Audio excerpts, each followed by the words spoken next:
Hi everyone, welcome to the class. आज हम discuss करने वाले हैं एक बहुत इंपॉर्टेंट टॉपिक सीपीसी का, जिसमें हम जानेंगे स्टेजेस ऑफ सिविल सूट। मतलब जब आप कोई केस फाइल करते हो सिविल लॉ के अंदर, सीपीसी के अंदर, तो उसके क्या स्टेजेस रहते हैं, तो वो हम सब यहाँ डिस्कस करेंगे। बहुत ही डिटेल में मैंने आपको बताया है यहाँ पर कि भी किस तरीके से स्टेप बाय स्टेप जो है आप एक सिविल सूट फाइल करते हैं कोर्ट के अंदर। चलिए देख लेते हैं।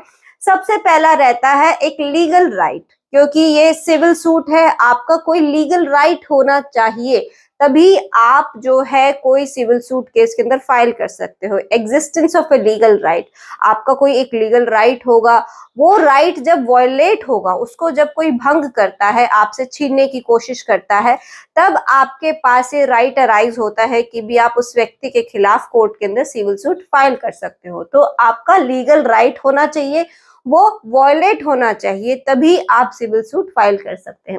नेक्स्ट स्टेप है कोज ऑफ एक्शन, सीओए, मतलब कोज ऑफ एक्शन अराइज होना चाहिए, कोई मुद्दा होना चाहिए। लीगल राइट होगा, उसका वायलेशन होगा तो कोज ऑफ एक्शन अराइज होगा, तभी आपको राइट मिलता है, right to file a civil suit.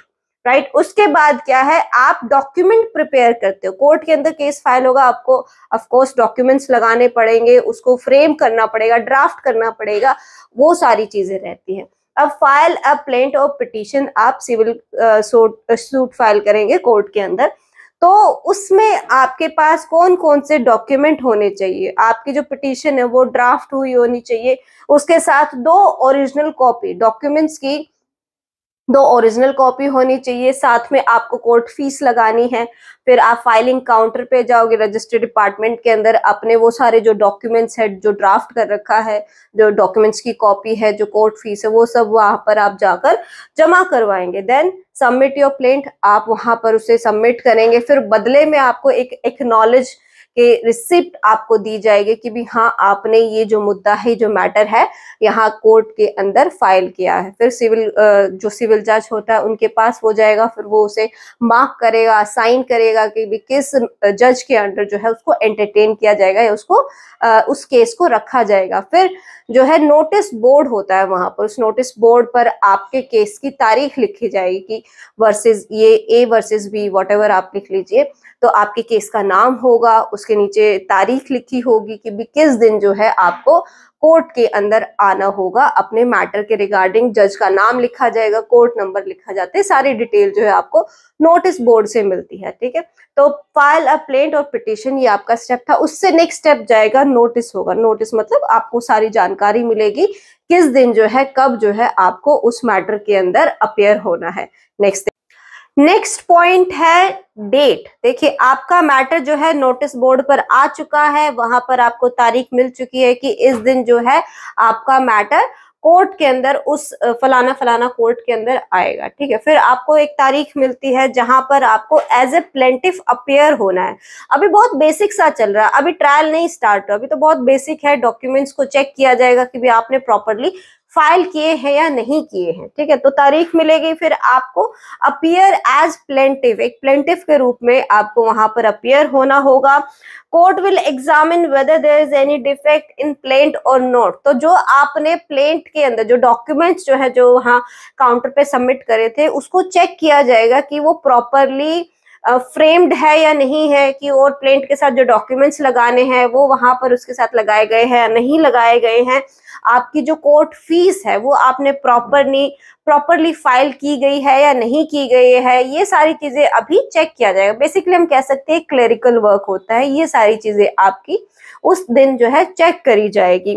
तो वहीं उसी दिन जो है आपको आपके सूट का नंबर जो है, वो टाइटल, नंबरिंग, ये सब आपको मिलेगी इस दिन। ठीक है, so title and numbering given on the same day office objection will raise. Office objection का यही मतलब है कि जो आपके डॉक्यूमेंट में अगर कोई डिफेक्ट है, ऑफिस ऑब्जेक्शन, तो वो रेज किया जाएगा, वो बताया जाएगा कि भी आपके डॉक्यूमेंट प्रॉपर नहीं है, या आपने कॉपी कम लगाई है, प्रॉपर कोर्ट फीस जितनी आपको लगानी चाहिए अगर वो नहीं लगाई गई है, वो सारी चीजें आपको बताई जाएगी।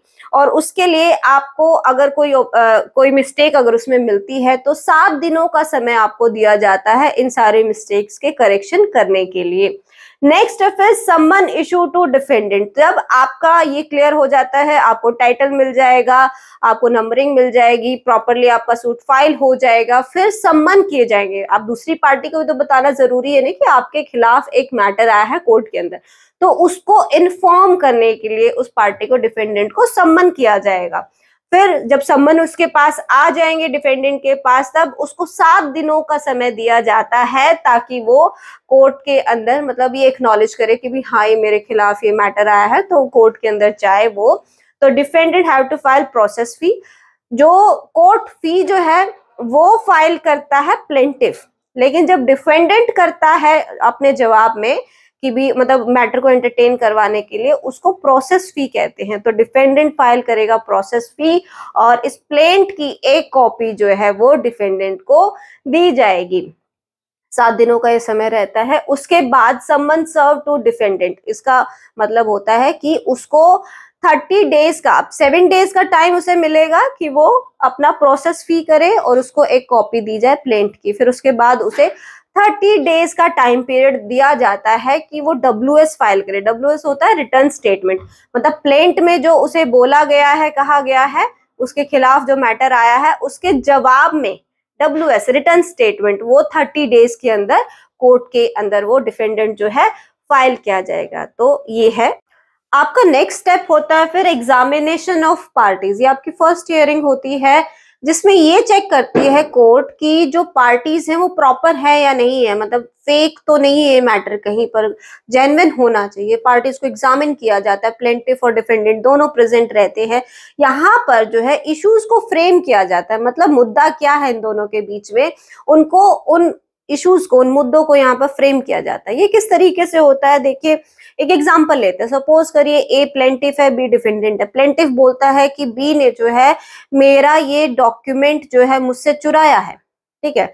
अगर जो डिफेंडेंट है वो ये कह दे कि भी हाँ मैंने ये किया है, मतलब एक्सेप्ट कर ले वो एलिगेशन को, तो उस पर जो है जो भी पेनल्टी उस पर कोर्ट कानून जो लगा सकता है, कानून के द्वारा लगाया जा सकता है, कोर्ट उस पर लगा देगा, वो मैटर इशू नहीं बनेगा। लेकिन अगर वो कह दे, अगर प्लेंटिफ ये कहता है कि इस व्यक्ति ने मेरा ये सामान लिया है और डिफेंडेंट कह दे नहीं मैंने नहीं लिया है, तो ये जो मैटर है ये इशू हो जाएगा।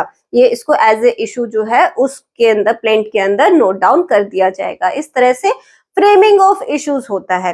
तो जो जो वो एलिगेशन उस पर डिफेंडेंट पे लगाना चाहता है वो सारे वहां कोर्ट में बताए जाएंगे और वो एक्सेप्ट करेगा, डिनाई करेगा। एक्सेप्ट कर लेगा उस चीज को, तो वहां पर उस चीज की पेनल्टी उस पर लगा दी जाएगी। जिसको भी वो डिनाई करेगा उसको इशू बनाकर मैटर में लिख दिया जाएगा। सिंपल है। नेक्स्ट, अब ये जो बर्डन ऑफ प्रूफ जो है ये प्लेंटिफ पे होता है कि वो ये चीज प्रूव करवाए कि भाई इस व्यक्ति ने ये काम करा, वो उसे प्रूव करना पड़ेगा, ठीक है। ये बर्डन ऑफ प्रूफ जो है हमेशा प्लेंटिफ पर होता है।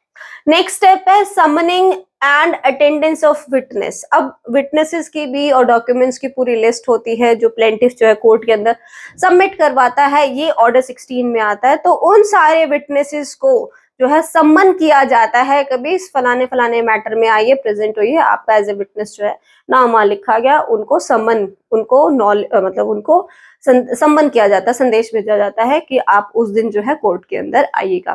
फिर उसके बाद जो है कोर्ट की हियरिंग चलेगी। जो आपका सूट है वो अंडर 18 जो है ये चलता है।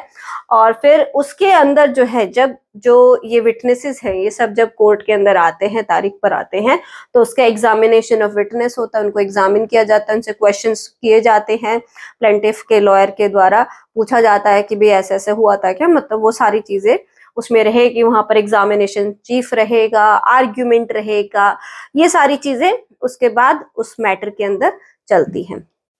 आपके मैटर में इश्यूज के फ्रेम होने से पहले एक और स्टेप रहता है, वो चाहे तो कोर्ट करे या नहीं करे, वो होता है ADR। इसका मतलब होता है अगर कोर्ट को ऐसा लगता है आपका ये मैटर सुन के कि भी ये जो मुद्दा है ना, ये पार्टीज अपने आप आपसी सहमति से बातचीत करके उसे सुलझा सकती हैं, तो कोर्ट कोशिश करता है उस मैटर को ADR में भेजने का। जिसका मतलब ये रहता है कि आप दोनों पार्टीज साथ में बैठकर जो है बातचीत करके अपने मुद्दे को सुलझा ले। इसका फायदा ये होता है कि कोर्ट का जो टाइम रहता है, जो ट्रायल का पूरा जो प्रोसेस होता है, उससे वो बच जाता है और मैटर जो है जल्दी सुलझ भी जाता है। इसमें क्या होता है, मीडिएशन होता है, कंसिलेशन होता है और इसमें ये आर्बिट्रेशन होता है। इन प्रोसेस के द्वारा जो है मुद्दे को कोर्ट में जाने से पहले ही, मतलब ट्रायल स्टार्ट होने से पहले ही उसको सुलझाया जा सकता है। लेकिन अगर समहाउ कोर्ट जो है मैटर को एडीआर के लिए नहीं भेजती है या फिर एडीआर फेल हो जाता है, तो उस सिचुएशन में फिर कोर्ट जो है आपके इश्यूज को फ्रेम करता है। मतलब इश्यूज फ्रेम होने से पहले एडीआर के लिए भेजा जा सकता है। एक बार इश्यू अगर फ्रेम हो गए हैं उसके बाद तो आपके सारे प्रोसेस चलेंगे। ठीक है, आपके सूट की हियरिंग हो जाती है, आर्ग्यूमेंट हो जाते हैं, उसके बाद क्या होता है, आपका जजमेंट आता है। सारी दोनों पार्टीज को सुन लिया जाता है, विटनेसेस हो जाते हैं, सब कुछ होने के बाद फिर लास्ट में आपका जजमेंट आता है। जजमेंट के बाद डिक्री प्रिपेयर की जाती है। फिर डिक्री को क्या किया जाता है, या तो उसको एग्जीक्यूट किया जाता है या फिर आप नेक्स्ट जो है उसमें अपील में जा सकते हैं। जब आपका ट्रायल खत्म हो जाता है, ओवर हो जाता है, उसके बाद आपका जजमेंट आता है, ऑर्डर 20। उसके बाद जो है डिक्री प्रिपेयर की जाती है। तो जजमेंट आने के 15 दिनों के अंदर अंदर जो है आपकी डिक्री ड्रॉ की जाती है। अब डिक्री आने के बाद डिक्री क्या होता है ये आपको समझना होगा। डिक्री मतलब जो भी आपको जजमेंट में बताया गया, मतलब जिसके भी पक्ष में आया है जजमेंट, जो भी रिटर्न में कोर्ट ने दोनों पार्टीज को सुन के, दोनों फैक्ट्स को, सारे फैक्ट्स को सुनने के बाद, सबको जांचने परखने के बाद जो जजमेंट आया है, फिर उसको as a decree document form में जब उसको बना के दे दिया जाता है कि भी किस पार्टी को क्या मिल रहा है इसमें और किस पार्टी को क्या नहीं दिया जा रहा है, मतलब जो इश्यूज का जो डिसाइड किया गया वो सारी चीजें होती हैं। अब डिक्री आने के बाद जो है 2 स्टेप रहते हैं। या तो उसका एग्जीक्यूशन ऑफ डिक्री होगा, मतलब उस डिक्री को फुलफिल किया जाएगा। अगर किसी को कंपनसेशन मिला है तो उस व्यक्ति को कंपनसेशन दिया जाएगा। या फिर दूसरा क्या रहता है, जिसके अगेंस्ट आया है जजमेंट, मतलब जिसके फेवर में नहीं आया है, वो व्यक्ति उसके अगेंस्ट जो है अपील में जा सकता है हायर कोर्ट के अंदर। ये आपका सारे स्टेजेस थे, स्टेप्स ऑफ सिविल सूट। अब एक बहुत इंपॉर्टेंट चीज, अगर आपने कुछ जो है चीजों का ध्यान नहीं रखा तो हो सकता है कोर्ट आपके सूट को एंटरटेन ना करे। ठीक है ना, ये चीजें आप जान लीजिए, बहुत जरूरी है। सूट फाइल करने से पहले इन्हें जानना बहुत जरूरी होता है, अदरवाइज कोर्ट आपका मैटर एंटरटेन नहीं करे।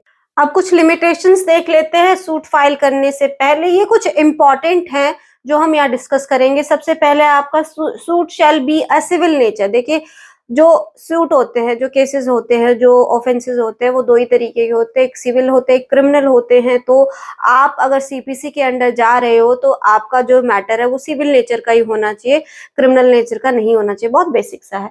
उसके बाद limitation period of filing A suit. Her suit को फाइल करने का, सिविल सूट को फाइल करने का एक लिमिटेशन पीरियड होता है कि भी इतने समय के अंदर आप ये मैटर जो है कोर्ट में ले जा सकते हो, उसके बाद आप नहीं ले जा सकते हो। ठीक है। दूसरा है बार ऑफ रेस जुडिकाटा। तो res judicata it's most important. आप किसी भी व्यक्ति को एक इशू के लिए सिर्फ एक ही बार प्रोसिक्यूट कर सकते हो, बार बार नहीं कर सकते हो। रेस जुडिकाटा होता है। फिर आप देखिए ऑर्डर 2 रूल 2 का बार तो इस पे नहीं आ रहा है। और नेक्स्ट रेस सब जुडाइस, सेक्शन 10 जो है सीपीसी में, जो ये कहता है कि भी एक मुद्दे को लेकर कहीं मल्टीपल कोर्ट्स में वो मैटर चल तो नहीं रहा है कि भी इस इशू को लेकर दिल्ली में भी केस चल रहा हो, पता चले दूसरे कहीं स्टेट के अंदर भी उसी मुद्दे को लेकर, उसी मैटर को लेकर वहां पर भी केस चल रहा है। तो मल्टीपल केसेस तो नहीं चल रहे हैं एक ही इशू को लेकर। तो ये सारी चीजें आपको चेक करनी पड़ेगी सिविल सूट फाइल करने से पहले। ये सारा था आपका stages of civil suit. I hope कि भी आपको समझ आया होगा। अगर फिर भी किसी को कोई डाउट है, कोई स्टेप नहीं समझ आ रहा है, कुछ आपको लग रहा है कि हाँ ये एड ऑन होना चाहिए या फिर ये नहीं समझ आ रहा, व्हाटएवर, तो आप उसके लिए जो है मुझे कमेंट करिए, क्वेश्चन पूछ सकते हैं आप उससे, मैं आपको आंसर करूंगी। And thank you for watching.